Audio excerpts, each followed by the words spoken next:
Para que a gente entenda um pouco mais sobre essas exceções aos limites de gastos do governo durante os 3 anos do arcabouço aprovado lá em 2023 e que podem superar os 170 bilhões de reais até o fim de 2026. Vou chamar Marcos Pestana, diretor executivo da Instituição Fiscal Independente. Tudo bem? Mais uma vez, bem-vindo aqui, Marcos. Obrigada por conversar com a gente. Muriel, mais uma vez com você e com seus assinantes. Prazer estar aqui. Prazer é nosso sempre em te receber. E eu queria muito entender esse cenário dos gastos fora da meta, que já estão superando 170 bilhões de reais. E a gente está toda semana aqui falando sobre essa preocupação e do que ela representa exatamente. E aí eu queria relembrar um pouco com você o cenário do arcabouço fiscal especificamente, porque ele é recente, mas ele já precisa de uma atualização, principalmente lá em 2027. Olha, nós acabamos de ver na matéria anterior que o governo está catando moedinha para fechar as contas, para fechar o orçamento do ano que vem. Tem uma série de iniciativas que ainda estão por serem votadas pelo Congresso Nacional para tentar dar consistência ao orçamento da União de 2026. Então, no apagar das luzes, muita coisa é incerteza e interrogação.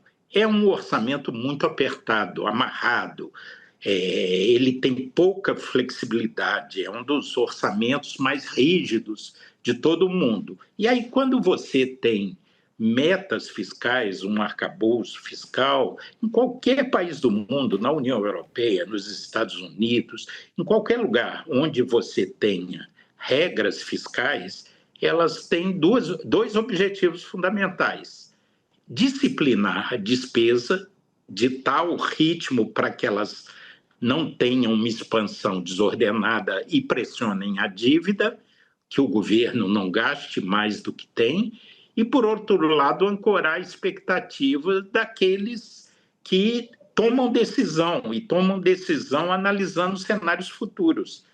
Se o arcabouço nosso vai mudando como um camaleão, vamos lembrar bem, existia uma regra fiscal chamada teto de gasto. Foi aprovada essa regra em dezembro de 2016. Então, teve a vigência 17, 18, 19, começaram a abrir-se exceções e acabou que o teto virou uma goteira só. Foi tanto vazamento que o teto perdeu a efetividade. Era uma boa âncora que nos permitiu ter a taxa de juros, a Selic, mais baixa da história. Veio caminhando e na transição de governo, na PEC de transição, se decretou o fim do teto de gastos.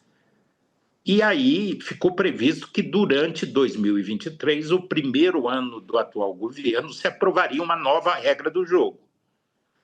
Feito isso, em 2023, no segundo semestre, foi aprovado pelo Congresso Nacional e proposta do Executivo um arcabouço que basicamente cruza duas variáveis: um teto de gastos, com uma nova regra, e um limite para o superávit, o resultado primário, de forma crescente, a ponto de se apontar para o estancamento da dívida pública em relação ao PIB.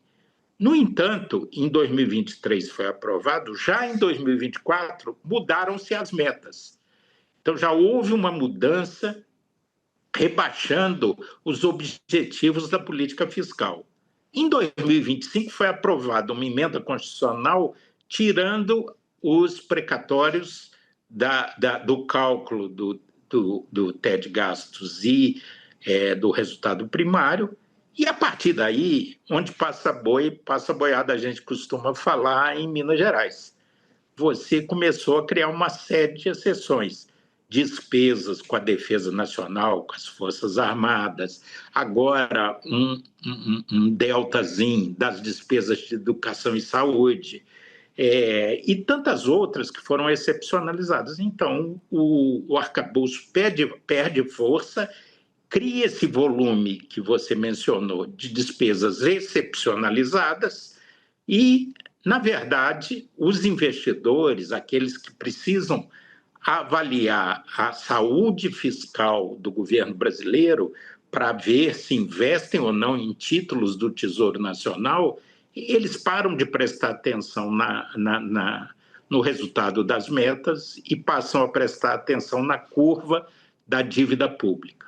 Pois é, eu até aproveito justamente para te perguntar qual que é o caminho a partir de agora. Está na hora da gente pensar num novo arcabouço fiscal, está na hora da gente pensar em retomar o teto de gastos, levando em consideração esse cenário. E a gente sabe que o próprio arcabouço fiscal tem um limite realmente, em algum momento ele ia ter que ser substituído. Como é que você enxerga esse caminho agora? O que o governo precisa fazer? Eu creio que nós estamos caminhando para o fim de linha desse mandato.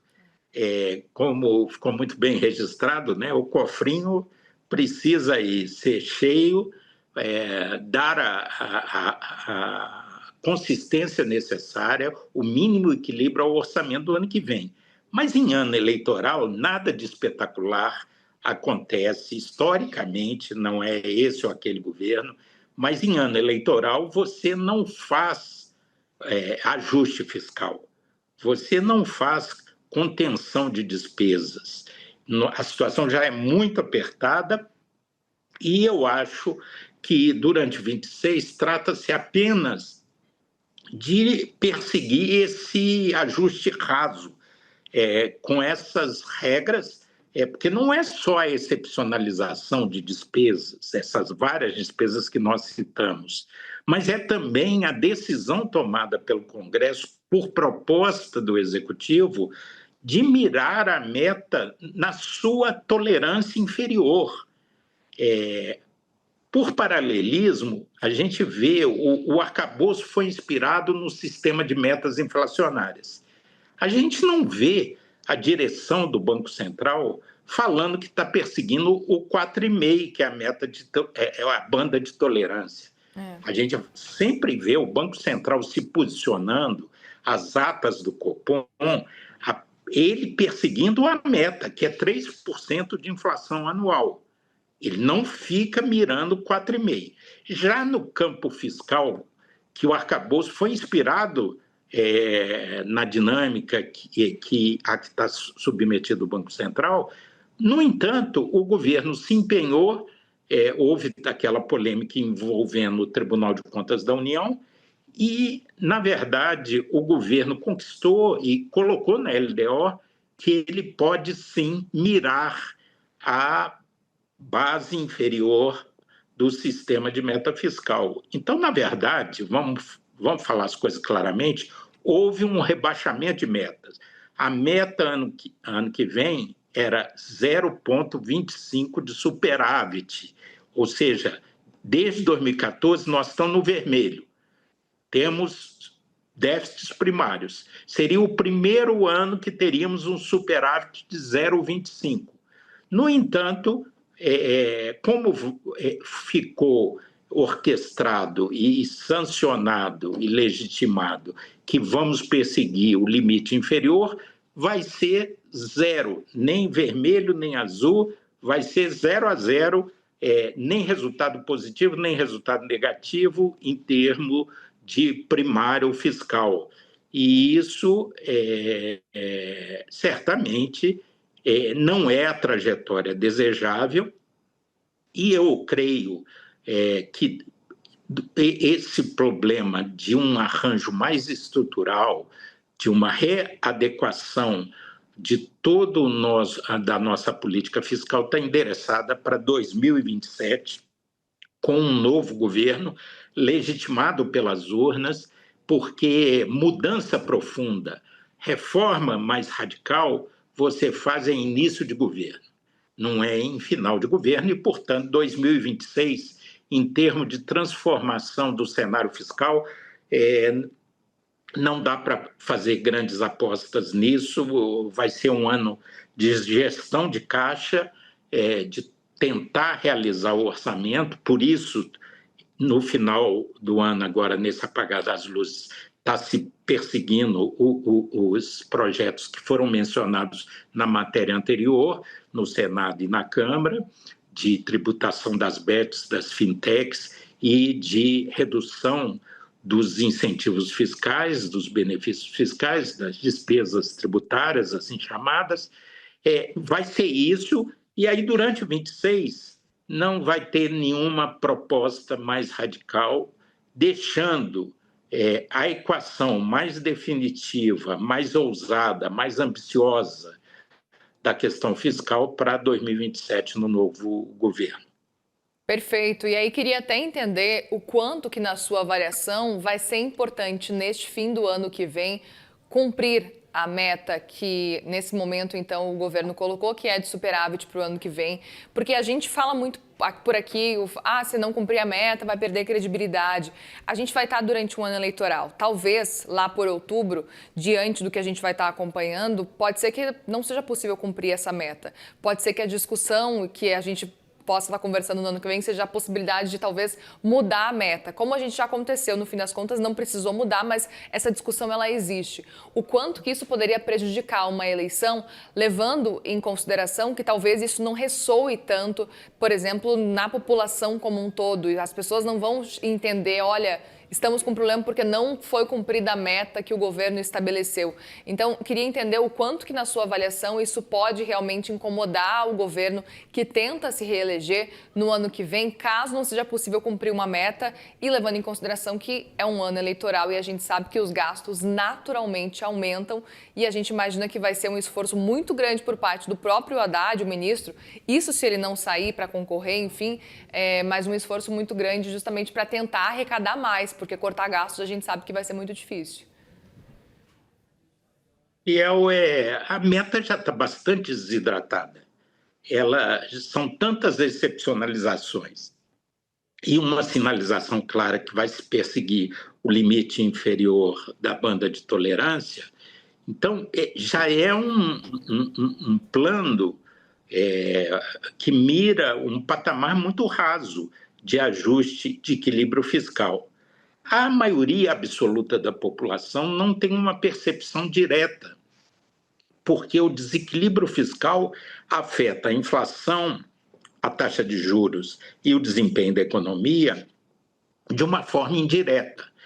Então, quem tem que tomar consciência direta disso são os tomadores de decisão, são os mandatários do povo, os senadores, os deputados e o presidente da República, que tem que entronizar essa questão de forma mais profunda, ver que o Brasil está marcando passo, está tendo um desenvolvimento muito limitado, porque não equaciona corretamente as questões no plano fiscal.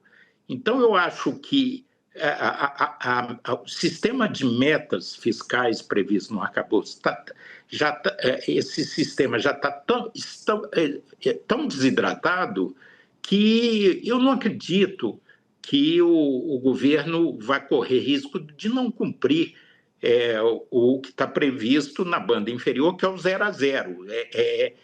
Nem superávit, nem déficit, bater ali na trave mesmo do equilíbrio. Claro que não é um equilíbrio efetivo, porque você está descontando precatórios, está descontando investimentos em estatais, que foi mais uma exceção feita em relação aos Correios, está descontando investimentos no PAC de estatais. Então, você tem vários vetores de despesas que serão descontados e, mesmo assim,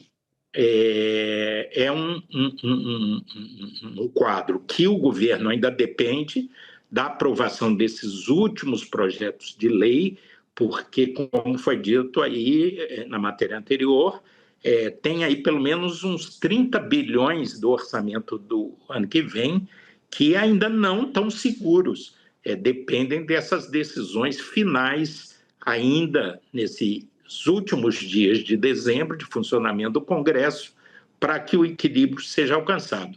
Votadas essas duas medidas que estão em jogo no Congresso, Eu creio que o governo federal não vai ter dificuldade em cumprir a meta. O problema é que a meta é muito rasa, é muito desidratada. Exatamente. Vamos seguir atentos, então. Certamente conversaremos mais, viu, ao longo das próximas semanas. Marcos Pestana, diretor executivo da Instituição Fiscal Independente. Bom trabalho e boa semana para vocês por aí. O mesmo prazer, sempre à disposição. Obrigada.